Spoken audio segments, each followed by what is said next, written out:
পেশাগত জীবনের শুরুতে উড়োজাহাজের ক্যাবিন ক্রু ছিলেন চিত্রনায়িকা শবনম বুবলী, এরপর সংবাদ পাঠিকা, শেষে থিত হয়েছেন চলচ্চিত্রে। বসগিরি দিয়ে চলচ্চিত্রের শুরু, এরই মধ্যে পার করেছেন ৮ বছর। এই সময়ে ২ ডজনের মতো চলচ্চিত্রে অভিনয় করেছেন, কোনোটিতেই তাকে নেগেটিভ চরিত্রে দেখা যায়নি। এবারই প্রথম এমন একটি চরিত্রে পর্দায় আসছেন তিনি।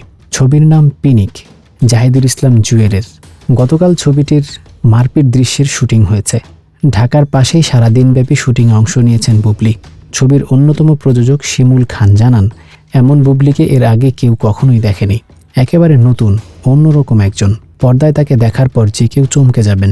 এমনিতে আমাদের এই ছবির একটি চরিত্র ছাড়া সবকটি নেগেটিভ। প্রতিশোধ ও পাল্টা প্রতিশোধের গল্প। কক্সবাজার ও রামুতে নভেম্বরে পিনিক ছবির শুটিং শুরু হয়। জাহিদ জুয়েল পরিচালিত এই ছবিতে বুবলীর সহশিল্পী আদর আজাদ।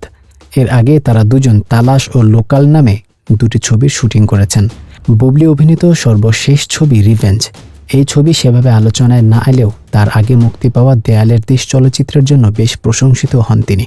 ছবি নির্বাচনের ক্ষেত্রে তিনি এখন অনেক সতর্ক, বেছে বেছে কাজ করছেন। মনের মতো গল্প না পেলে কাজ করতে রাজি হচ্ছেন না। সে ধারাবাহিকতায় পিনিক ছবির গল্পে চুক্তিবদ্ধ হন। এর আগে তিনি শেষ করেছেন জঙ্গলি নামের একটি চলচ্চিত্র, যা নিয়েও তিনি বেশ আশাবাদী। 22 ডিসেম্বর ছবির বড় অংশের শুটিং শেষ হবে।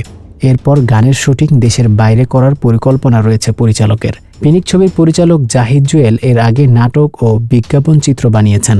এটি হতে যাচ্ছে তার পরিচালিত প্রথম চলচ্চিত্র। সাইকো থ্রিলার অ্যাকশন ঘরানার চলচ্চিত্র এটি। আগামী বছরের ঈদুল ফিতরে ছবিটি দেশের প্রেক্ষাগৃহে মুক্তির পরিকল্পনা রয়েছে প্রযোজনা প্রতিষ্ঠানের।